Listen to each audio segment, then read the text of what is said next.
ቀጣዩ ምዕራፍ ደግሞ የሚያሳየን ምንድነው? በአእምሯችን ስለሚመጡ ክፉ ሀሳቦች ነው። እውነት ግን የሚመጡብን ሀሳቦች ሁሉ የኛ ናቸውስ ወይ? አንዳንዴ እየጸለያችሁ ስለ ቅዱሳን ስለ እግዚአብሔር የማይሆን ሀሳብ ይመጣባችኋል። በጣም በቃ እኔ ነኝ እንዲያስብኩት ሁላ እስከምትሉ በጣም ክፉ ሀሳቦች ይመጡባችኋል። እውነት እነዚህ ሀሳቦች የኛ ናቸው ወይ? እና ደግሞ እንዴት ነው እነዚህንስ ሀሳቦች ማሸነፍ የምንችለው የሚለውን ደግሞ በሚቀጥለው ምዕራፍ ላንብብላችሁ። ይሄ የሚገኘው ምዕራፍ 22 ላይ ሲሆን የሀሳብ ውጊያ ይላል። አባ ዮሴፍ ስለ ክፉ ሀሳቦች ጠየቀና አባ ጳጉሚስ እንዲህ አለው። ልክ አንድ ሰው ማሰሮ ውስጥ እባብና ጊንጥ እንደሚያስቀምጠው አፉንም እንደሚያትመው እባቡና ጊንጡም በጊዜ ሂደት እንደሚሞቱ ልክ እንደዚሁ እርኩስ ሀሳብም በትዕግስት ስንጸና ይመክናል። የሰው ልጅ አንድ ጊዜ ወይም በተደጋጋሚ ከሚያልፍባቸው ፈተናዎች አንዱ የሀሳብ ውጊያ ነው። በሀሳብ ላይ የሚነሱ የተለያዩ የውጊያ አይነቶች ምዕመኑን ያሳቅቁታል። ገልጦ ለመናገር ስለሚያፍር በውስጡ ብርቱ ዝለት ይገጥመዋል።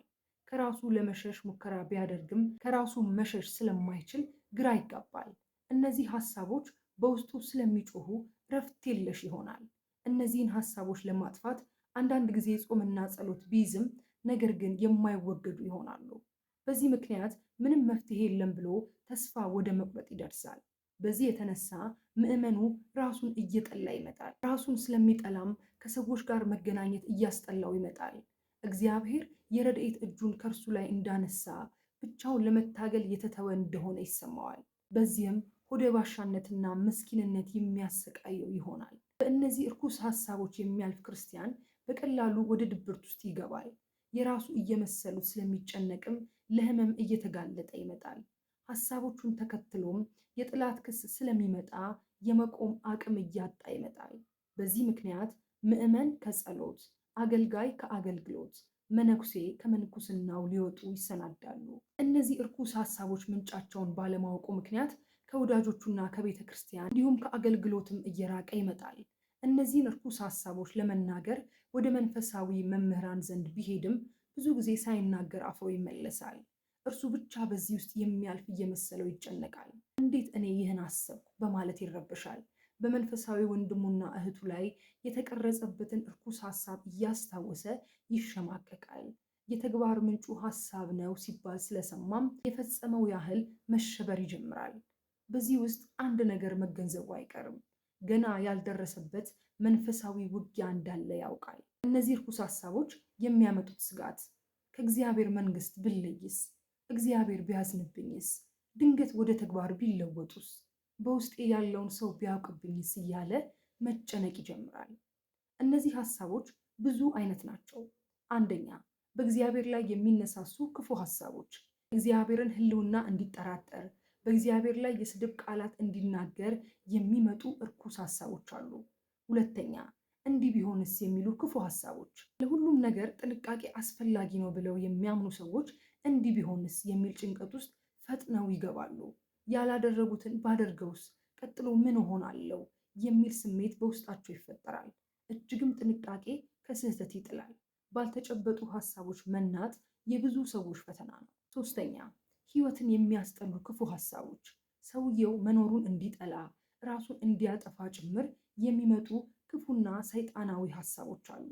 ይህ ሀሳብ ትልልቅ የእግዚአብሔር ሰዎችን ሳይቀር ሞግቷል። አራተኛ፣ ዋጋ የለኝም የሚል ርኩስ ሀሳብ፣ ሰይጣን ኃጢአትን አባብሎ ያሰራናል። ከሰራን በኋላ ወዲያው ቅድም እንዳልነበር ሆኖ ይከሰናል። የሚያሰራን ቅድስናችን እንዲጎድፍ ነው። የሚከሰን ደግሞ ንስሐ እንዳንገባ ነው። የበረሃ አባቶች ከቁጥጥር ውጭ የሆኑ ሀሳቦች የአንዳንድ የነፍስ ህመሞች መነሻ ናቸው ይላሉ። መነኩሴው ኢቫገረስ ስለ ልቦናዊ ያልሆኑ መንፈሳዊ በሽታዎችን ይዘረዝራል። በሁሉም ነገር ስግብግብ መሆን፣ ዝሙት፣ ገንዘብን መውደድ፣ ሐዘን ማብዛት፣ ጠበኝነት፣ በሽታ፣ መሰላቸት፣ ስንፍናና ኩራት ናቸው። የእነዚህ ምንጭ ሀሳብ ነው። አረጋዊው ቅዱስ ሀሳቦች ወደ ሰላም፣ ሌሎቹ ወደ ችግር ስለሚመሩ ራስህን ጠብቅ፣ የልብህን ደጅ ጠባቂ ሁን። ማንኛውም ሀሳብ ፈቃድህን ሳይጠይቅ ወደ ውስጥህ እንዲገባ አትፍቀድለት ይላል። እነዚህ እርኩስ ሀሳቦች በውስጣችን ሲፈጠሩ መሸሽ ባለድል አያደርገንም። በልባችን እየጸለይን መጋፈጥ ያስፈልገናል። እነዚህ ሀሳቦች የኛ እንደሆኑ ገምተን ስንጨነቅ ሰይጣን ግራ በመጋባታችን ይስቃል። እነዚህ ሀሳቦች በምንም መንገድ የኛ አይደሉም።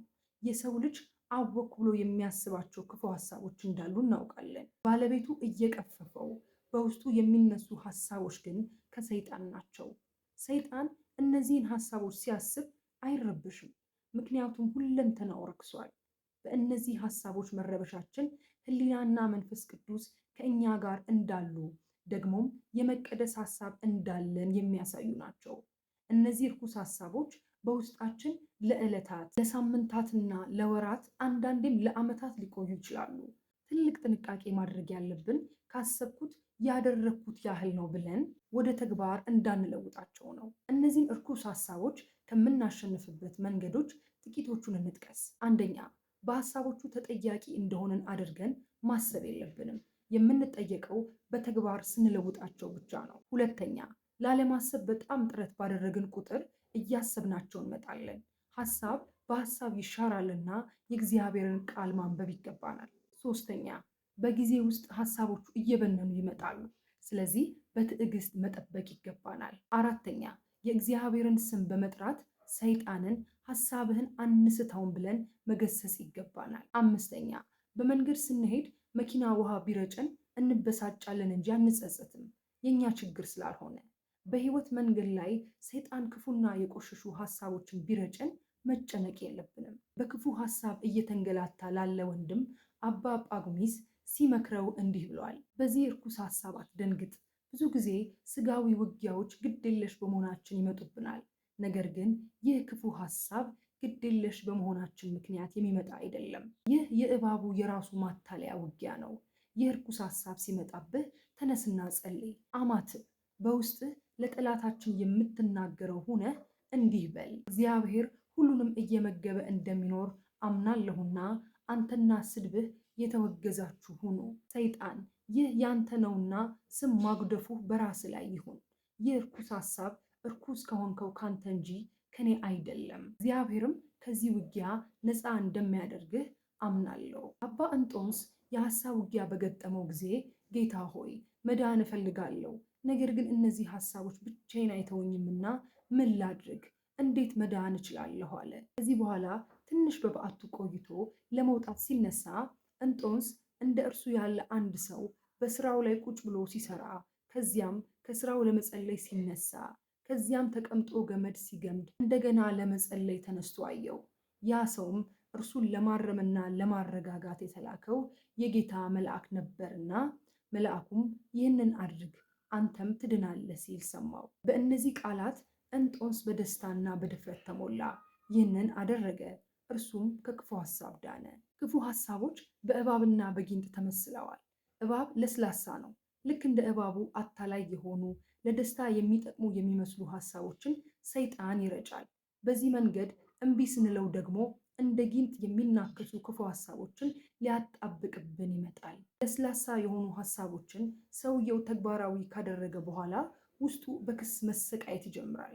ሁልጊዜም እየወደቀ ማልቀስ ስራው እንዲሆን ጠላት ያደባበታል። እንደ ጊንጥ ያሉ ሀሳቦችን ደግሞ ነክሰው እንዲይዙትና በእምነቱ ተስፋ እንዲቆርጥ ይገፋፉታል። ተስፋ ከቆረጠ የሚደሰተው በኃጢአት ነው። የክፉ ሀሳቦች አመጣጥ ስልቱ የተለያየ ቢሆንም ግቡ ግን እኛን በኃጢአት መጣል ነው። እግዚአብሔር ግን በትዕግስት ከሰራን በኋላ ፈተናውን ያርቅልናል። ጸሎት። የልቤ አምላክ ነፍሴን የምታስደስት አንተ ነህ። ባልተፈተነ ህይወት ክርስቲያን ነኝ ማለት ቀላል ነው። ጌታ ሆይ ውጫዊ ሰልፍ ሲበርድ ያለውን ውስጣዊ ሙግት እንዳውቀውና እንድዋጋው እርዳኝ። ሐሳቤ የተበከለ ሲመስለኝ በስምህ የሚገኘውን ድል እንድለማመድ አግዘኝ። አቤቱ ንጹሕ ልብን ፍጠርልኝ፣ እኔንም ለእኔ አትተወኝ። በዘለዓለማዊ ምክርህ አሜን። የኛውን ምዕራፍ ደግሞ እንግዲህ ይህንን ይመስላል። ብዙዎቻችን በሚያስደነግጡን በክፉ ሀሳቦች እንሰቃያለን እና የሰይጣን እንደሆነ የኛ አለመሆኑን ማወቅ ራሱ አንድ ረፍት የሚሰጥ ነገር ነው። ምክንያቱም በዛ ነገር ኢንጆይ እያደረግን ከሆነ ነው ያ ሀሳብ የኛ ነው የሚባለው። ግን ደስ ካልተሰኘንበት ሀሳቡ ከኛ እንዲርቅ ከፈለግን የኛ ሀሳብ እንዳልሆነ ይሄ ምዕራፍ በግልጽ ያሳያል። ስለሆነም ይህም መፍትሄው የሚሆነው በቦታ መጽናት፣ በትዕግስት እግዚአብሔርን መጠባበቅና ሰይጣንን መዋጋት እና ደግሞ ሀሳብ በሀሳብ ይቀየራል እና በእግዚአብሔር ሀሳብ ራሳችንን መጥመድ፣ በእግዚአብሔር ቃል ራሳችንን መጥመድ።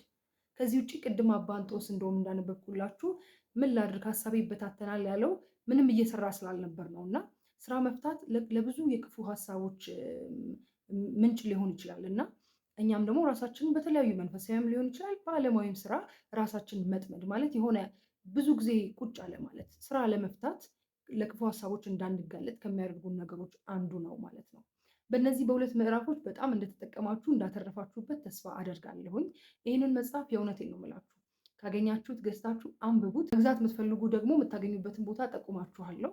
በጣም የሚገርም መጽሐፍ ነው። እንዳልኳችሁ አንድ ጊዜ አንብባችሁ የምታዩት አይደለም። በተደጋጋሚ እያነበባችሁ የምትጠቀሙበት መጽሐፍ ነው። ያነበባችሁት ሰዎች ካላችሁ ደግሞ እንዲሁ ኮመንት ብታደርጉልኝ ደስ ይለኛል። ዛሬ ካነበብናቸው ከነዚህ ከሁለት ምዕራፎች የወሰዳችሁትን ሀሳብ ከዚህ በፊት እንዲህ ነገር አጋጥሟችሁ ከነበር በምን ደግሞ መፍትሄ እንዳለፋችሁትም እንዲሁ ኮመንት አድርጉልኝ።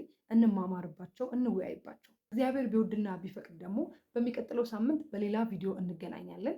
እስከዛው ድረስ በያላችሁበት ሰላም ሁኑልኝ።